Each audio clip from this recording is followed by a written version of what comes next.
The wait for Bridgerton Season 4 will be difficult due to all the unanswered questions that Season 3 has left open-ended. However, the series has a great opportunity to start fresh and diverge from the predictability of following the novels and the marriage formula to a T. Three siblings who have yet to complete their arcs, Eloise, Claudia Jessie, Benedict, Luke Thompson, and Francesca, Hannah Dodd, are all primed to have major shifts in their stories. Many of the biggest changes Bridgerton makes to the books involve updating the stories for a modern audience with increased diversity and contemporary ideologies. Num. 5. Part of the season could take place in Scotland.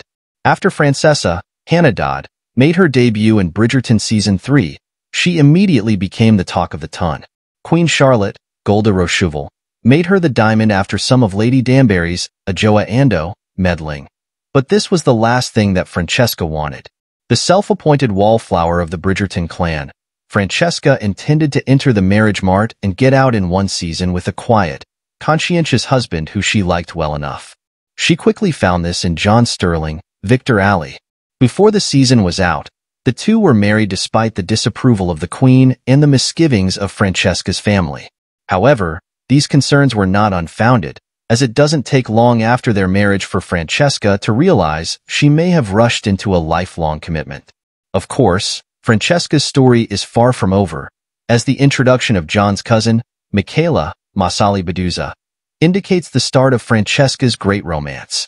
However, much of Francesca's story takes place in Scotland, as this is where the Sterling seat is located. Francesca would likely jump at the chance to be far from her prying and overly attentive family. However, she could also find that she might miss the Bridgertons, especially considering that the books indicate that Michaela will move with John and Francesca, causing quite a stir between the three characters. It will be interesting to see if Bridgerton will decide to split the screen time between the Ton and Scotland, or if the show will keep the Sterlings close at hand. Number 4. The Ton knows who Whistledown is.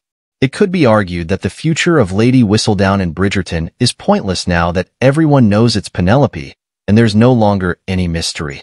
Not only that, but Penelope got off relatively easily, with little punishment or backlash from the Ton and her loved ones. However, the door is now open for Penelope to behave truly as a journalist and take on the persona of a 19th-century Carrie Bradshaw, documenting her findings for the Ton to see. When Bridgerton made the change from the books to have Penelope continue writing her column, but now out in the open, it was a great relief. In Penelope and Colin's novel, Pen decides to give up being Whistledown for the sake of her relationship, something she considers in the show. However, she slowly gains the support of Colin, Eloise, and the entire Ton as they realize that they created the need for Lady Whistledown and that everyone has gotten enjoyment out of Penelope's writing, as she's so good at it. Number 3. Michael had been replaced with Michaela. It was a surprising reveal in Bridgerton Season 3 when Francesca's love interest from the books, Michael, was changed to Michaela. However, it makes perfect sense when looking at the gender swap through the lens of the Francesca-Michael love story in the books. Michael is the cousin of Francesca's first husband, John Sterling, who dies suddenly early on in his marriage to Francesca. From there, Michael and Francesca mourn the loss of John together and eventually decide to get married as their mutual love blossoms. There was good cause for Michael to become Michaela for many reasons.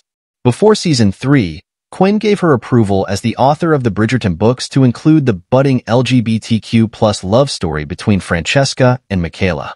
Fans of the show have been calling for queer representation since the show began, and after 3 long seasons, Bridgerton is finally delivering Francesca and Benedict stories.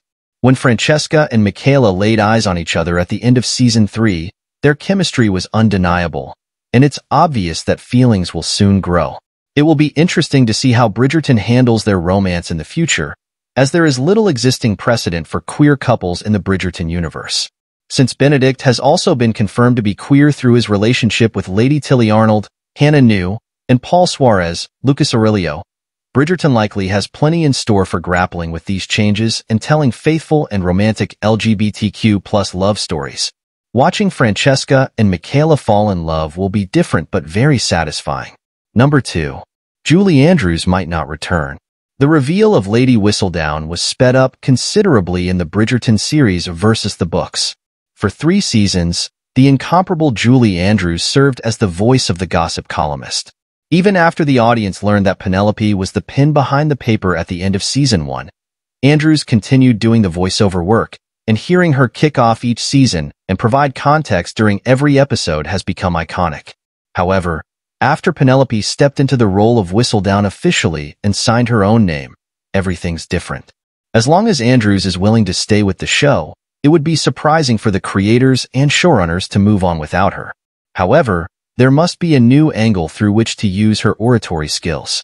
Potential conflicts like a rival columnist, a dueling internal monologue within Penelope, or many others could be an avenue for Andrews to be featured. If it comes down to it that Andrews is truly gone, it must also be treated as an opportunity. Bridgerton is at a critical tipping point that will cement its future legacy as a series. And number 1 is, Violet's new romance alters her story. The matriarch and a constant source of support and companionship for her children, Violet Bridgerton, Ruth Gemmell, is frequently thought of as a woman whose romantic life has ended. Bridgerton takes place in the wake of her husband, Lord Edmund Bridgerton's death, who was the true love of her life. However, Violet is still relatively young and a beautiful woman. It was no surprise in season 3 when she caught the eye of her fellow widower, Lord Marcus Anderson, Daniel Francis, the brother of Lady Danbury. It's implied in the books that Violet never remarries and remains in mourning.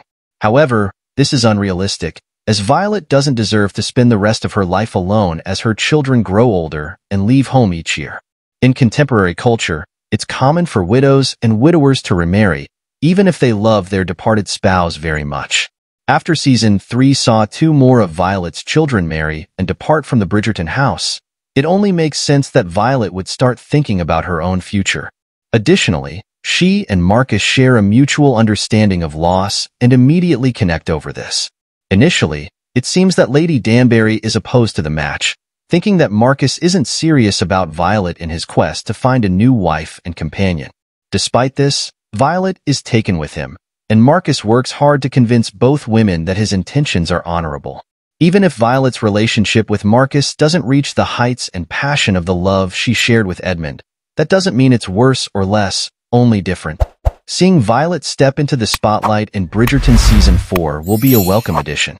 Thanks for watching.